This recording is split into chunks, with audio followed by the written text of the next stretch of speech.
Voter సమగ్ర సవరణ ప్రక్రియపై కాంగ్రెస్ అగ్రనేత రాహుల్ గాంధీ ఘాటు ఆరోపణలు చేస్తారు. ఓట్ల చోరీకి వేసిన కొత్త ముసుగే ఓటర్ సమగ్ర సవరణ ప్రక్రియని ఆరోపించారు. ఎస్ఐఆర్ ప్రక్రియతో ఓట్ల చోరీ వ్యవస్థీకృతం చేసేందుకు ఎన్నికల సంఘం ప్రయత్నిస్తోందని తీవ్ర ఆరోపణలు చేశారు. అంతిమంగా భారతదేశ ప్రజాస్వామ్యం ప్రమాదంలో పడిందన్నారు రాహుల్ గాంధీ.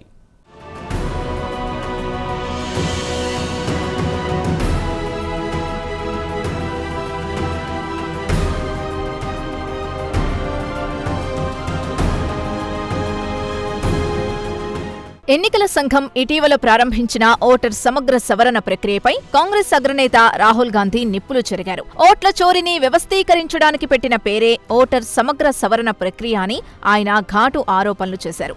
కాగా కేంద్ర ఎన్నికల సంఘం ఇటీవల స్పెషల్ ఇంటెన్సివ్ రివిజన్ ని ప్రారంభించిన సంగతి తెలిసిందే. ఇదే సెర్ ప్రక్రియగా రాజకీయ వర్గాల్లో పాపులర్ అయింది.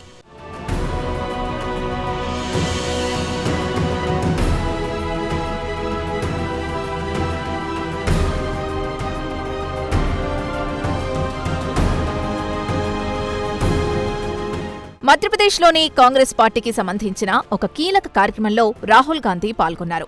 ఈ సందర్భంగా సర్ ప్రక్రియపై ఆయన ఘాటు ఆరోపణలు చేశారు. కాగా కిందటిసారి ఎన్నికల్లో హర్యానాలో పెద్ద ఎత్తున ఓట్ల చోరీ జరిగిందని ఇటీవల రాహుల్ గాంధీ ఆరోపించిన సంగతి తెలిసిందే. దాదాపు ఏడాదిన్నర కిందట జరిగిన హర్యానా ఎన్నికల్లో 25 లక్షల ఓట్ల చోరీ జరిగిందని ఆయన ఆరోపించారు. కాగా హర్యానాతో పాటు మహారాష్ట్ర, మధ్యప్రదేశ్, ఛత్తీస్గఢ్లో కూడా ఓట్ల చోరీ జరిగినట్లు తనకు సమాచారం అందిందని రాహుల్ గాంధీ తాజాగా వెల్లడించారు.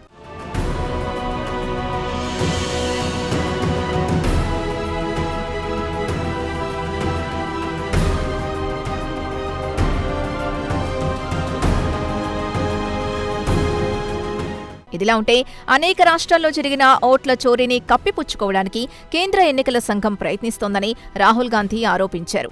ఇందులో భాగంగానే తాజాగా స్పెషల్ ఇంటెన్సివ్ రివిజన్ ప్రక్రియను ప్రారంభించినట్లు ఆయన వెల్లడించారు. కాగా కేంద్రంలో అధికారంలో ఉన్న భారతీయ జనతా పార్టీకి మేలు చేయడానికే ఎన్నికల సంఘం ఓట్ల చోరీకి పాల్పడిందని ఆయన ఆరోపించిన సంగతి తెలిసిందే.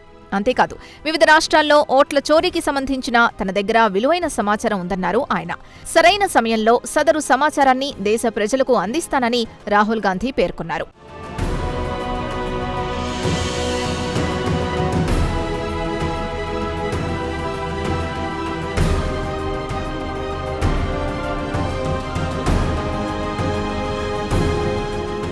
స్పెషల్ ఇంటెన్సివ్ రివిజన్ పేరుతో జరుగుతున్న ఈ వ్యవహారమంతా ప్రజాస్వామ్యాన్ని దెబ్బతీస్తోందని రాహుల్ గాంధీ వ్యాఖ్యానించారు.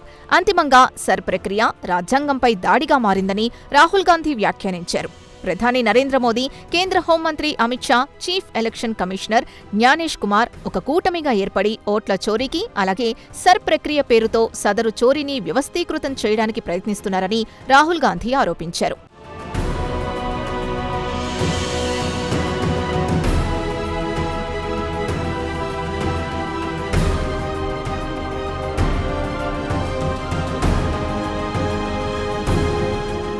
కాగా ఇటీవల భారత ఎన్నికల కమిషన్ ఓటర్ సమగ్ర సవరణ ప్రక్రియను ప్రారంభించిన సంగతి తెలిసిందే.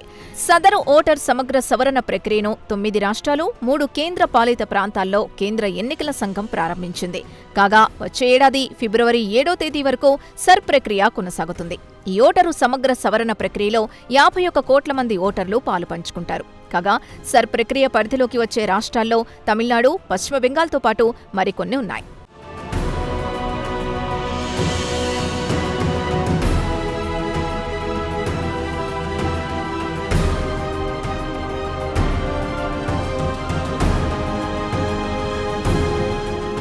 కాగా ఎన్నికల సంఘం చేపట్టిన స్పెషల్ ఇంటెన్సివ్ రివిజన్ ప్రక్రియ చర్చనీయాంశంగా మారింది. ఓటర్ సమగ్ర సవరణ ప్రక్రియను సవాల్ చేస్తూ తమిళనాడు సహా అనేక రాష్ట్రాలు సుప్రీంకోర్టును ఆశ్రయించాయి. ఈ మేరకు సుప్రీంకోర్టులో పిటిషన్లు దాఖలు చేశారు. ఇలా దాఖలైన అన్ని పిటిషన్లను విచారించడానికి సుప్రీంకోర్టు అంగీకరించింది. సదరు పిటిషన్లను ఈ నెల 11న విచారణకు స్వీకరిస్తామని సుప్రీంకోర్టు తాజాగా పేర్కొంది. జస్టిస్ సూర్యకాంత్, జస్టిస్ జోయ్ మాల్యా బాగ్చిలతో కూడిన సుప్రీంకోర్టు బెంచ్ ఈ నిర్ణయం తీసుకుంది. మొత్తం మీద ఓట్ల చోరీ, అలాగే ఓటర్ సమగ్ర సవరణ ప్రక్రియపై రాహుల్ గాంధీ చేసిన విమర్శలు దేశవ్యాప్తంగా కలకలం సృష్టిస్తున్నాయి.